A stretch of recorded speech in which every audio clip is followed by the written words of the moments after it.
زمزم نگر حیدرآباد۔ سوال یہ ہے کہ کیا آزان کے بعد بھی آزان کا جواب دے سکتے ہیں؟ آزان تلفظ نہیں ہے، آزان تو اذن کی جمع ہے، دو ہے نا، دو کان، اور ہے اذان جیسے ہمارے یہاں آئمہ کرام بولتے ہیں تو الف پر مد نہیں ہے، آئمہ کرام نہیں ہے، ائمہ کرام الف پر زبر ہے، لیکن یہ ایسے غلط الخواص ہیں یار، تقریباً یہ خواص بھی آئمہ اور آذان بول رہے ہوتے ہیں۔ اب ہم کا تو بیچاروں کو پوچھنا کیا، جو مطلب کہتے ہیں ہم فلاں جگہ سے تشریف لائے ہیں، آپ ابھی عرض کر رہے تھے، میں فرما رہا تھا جو ایسی گفتگو کرنے والے اگر آذان اور آئمہ بولے نا تو چل جائے، کیونکہ میں نے جو 3 مثالیں دی نا وہ بھی ان کے پلے نہیں پڑی ہوں گی، اس طرح کے عوام الناس کے۔ تو اب یہ کہ ہمارے اہل علم کہلانے والے بھی آذان اور آئمہ کرام بولتے ہوتے ہیں، زبان میں شاید چڑھ گیا ہوتا ہے۔ خیر، تو اذان ہوئے اگر زیادہ دیر نہیں گزری تو اب بھی جواب دیا جا سکتا ہے۔ صلو علی الحبیب صلی اللہ تعالی علی محمد۔ محمد شاہد اتاری، زمزم نگر حیدرآباد سے۔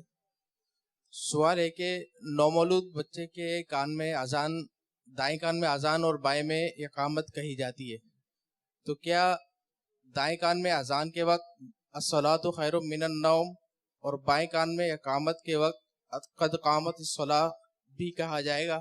الصلاۃ خیر من النوم تو فجر میں بولتے ہیں نا، اذان میں کوئی فجر کا تو یہ پڑھا نہیں ہے، مطلب جو کہ وہ الصلاۃ خیر من النوم بھی کہا جائے، میں نے پڑھا نہیں ہے کان میں۔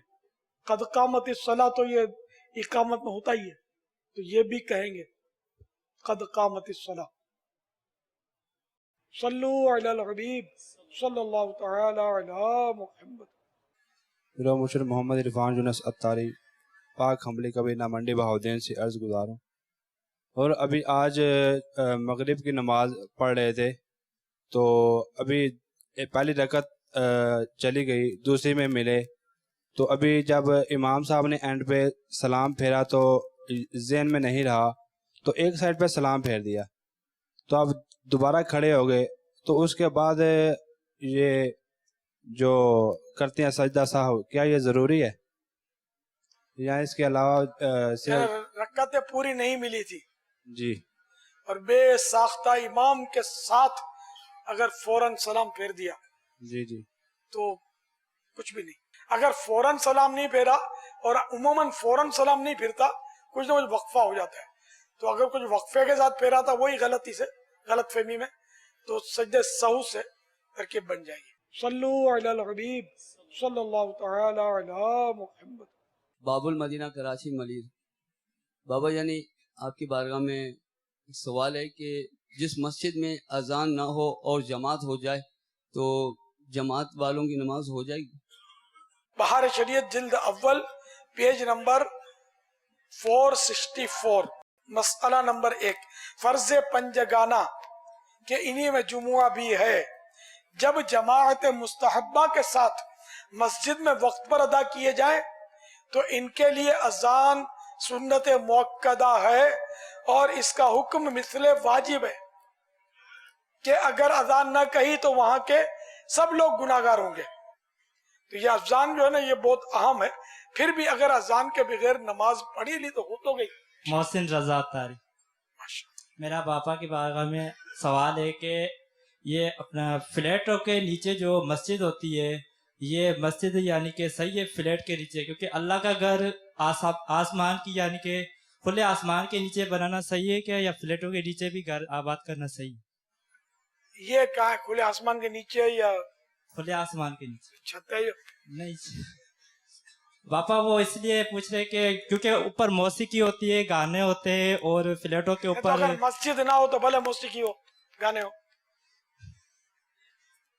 تو اپنی جگہ پر گناہ ہے۔ اصل مسجد کی نیت کرنے سے پہلے اگر اوپر کوئی عمارت بنا لیے تو وہ جائز ہے، جیسے امام کے حجرے، مؤذن کے حجرے، اگر مسجد کی نیت کر لی کہ بھئی یہ حصہ جیسے مسجد ہے کسی نیت کی، اگر وہ اس کا مالک اور نیت کرنے کا وہ اہل ہے. تو اب یہ عرش معلیٰ سے لے کر تحت الثری 7ویں زمین کے بھی نیچے تک یہ سب مسجد ہی ہے. اب اس میں یہ کوئی مکان فلیٹ اب نہیں بنا سکتا. تو یہ جو عمارتوں میں جو فلیٹوں میں ہوتی ہے نا، شاید مسجد بھی ہوتی ہے یا پتہ نہیں جائے نماز بناتے ہوں گے یا کوئی مسجد بناتا ہوگا. اگر مسجد بنائی تو مسجد ہو جائے گی پہلے سے، اگر فلیٹ بنے ہوئے تو سوال یہ ایسے تھوڑا ہوا تھا کہ مسجد میں جیسے جماعت ہو رہی تھی تو اوپر گانے بجانے چل رہے تھے، تو غلط ہے. گانے باجے مسجد ہو یا نہ ہو وہی گناہ کا کام. صلو علی الحبیب صلی اللہ تعالی علی محمد. ابو توصیف محمود علی اتاری، درجہ خامسہ، فیضان مدینہ بغداد. بابا جانی، آپ کے بارگاہ میں یہ سوال ہے کہ اکثر لوگ بچوں کو معصوم کہتے ہیں، ان کا یہ کہنا کیسا؟ حالانکہ معصوم تو فرشتوں اور انبیاء کے لیے خاص ہے. بے شک وہ معصوم عنوان ہو کر تو انہی کے ساتھ خاص ہے، لیکن بچوں کو معصوم کہتے ہیں. بلکہ آپ کو تعجب ہوگا، بعض تو یوں بولتے ہیں نامعصوم ہے، تو صحیح بولتے ہیں نامعصوم تو ہے ہی بچہ. تو یہ معصوم کے معنی نہیں ہوتے، یہ ہمارے یہاں بولتے ہیں، تو اس کو گناہ نہیں کہیں گے، کیونکہ یہ وہ عصمت کا جو معنی ہے، ان معنی کر بچوں کو یہ لوگ نہیں کہتے. صلو علی الحبیب صلی اللہ تعالی علی محمد. آپ کی بارگاہ میں عرض یہ تھی کہ جیسے کوئی انسان کوئی نماز خشوع و خضوع کے ساتھ پڑھتا ہے، اس وقت اس کی یہ نیت نہیں ہوتی کہ اس کو لوگ دیکھ رہے ہیں، لیکن اس وقت اس کی یہ نیت نہیں ہوتی کہ لوگ اس کو دیکھ رہے ہیں، میں خشوع و خضوع کے ساتھ پڑھوں گا تو لوگ کیا کہیں گے.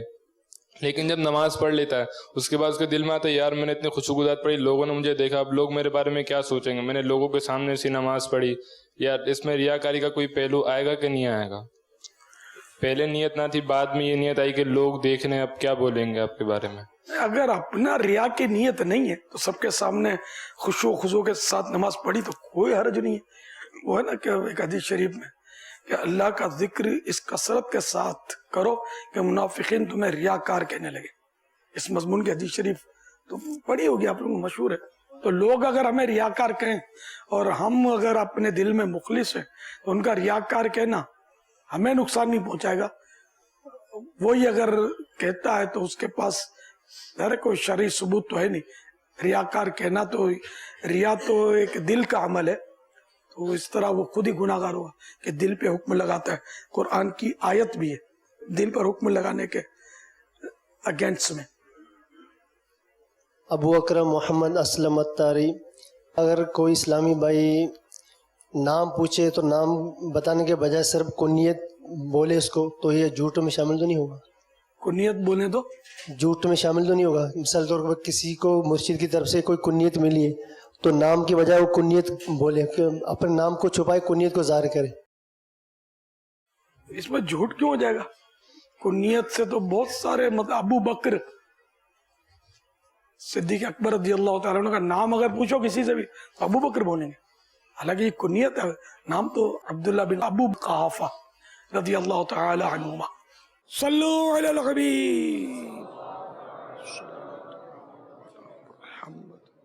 پیارے مرشد کریم کی بارگاہ میں سوال عرض ہے کہ کچھ لوگوں کے درمیان میں یہ بات مشہور ہے کہ 7 سال یا 11 سال اگر مرید اپنے پیر صاحب سے نہ ملے تو بیعت ٹوٹ جاتی ہے، تو کیا یہ بات درست ہے؟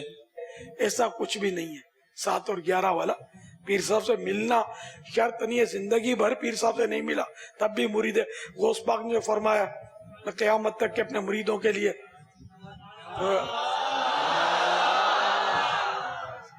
نابی نہ ہوگا اس کا کیا ہوگا؟ جب لنجا ہوگا، ہاتھی نہیں ملا سکتا ہو، ملاقات نہیں کر سکتا ہوگا تو کیا ہوا؟ دوسرے ملک پہ ہوگا، وہ بیچارہ کیسے ملے گا؟ ملنا شرط نہیں ہے، نہ ہاتھ میں ہاتھ دینا شرط ہے. دوسرا یہ تھا کہ ایک شخص اگر ایک پیر صاحب سے پہلے بیعت ہے اور کوئی ایسا عذر بھی نہیں تھا یا اس نے بچپن میں بیعت کر لی اور کچھ عرصے کے بعد جب وہ بالغ ہوا اور جب اسے اس چیز کا صحیح معنوں میں پتہ چلا تو اس نے اس پیر صاحب سے بیعت نہیں توڑی اور وہ کسی اور پیر صاحب سے بیعت ہو گیا، تو اب کیا پہلے پیر صاحب سے بیعت ٹوٹ گئی یا دونوں میں نہ رہی؟ اس کی وضاحت ارشاد فرما دیں. پہلے کا ہی مرید ہے جبکہ توڑی نہیں ہے اور شرعن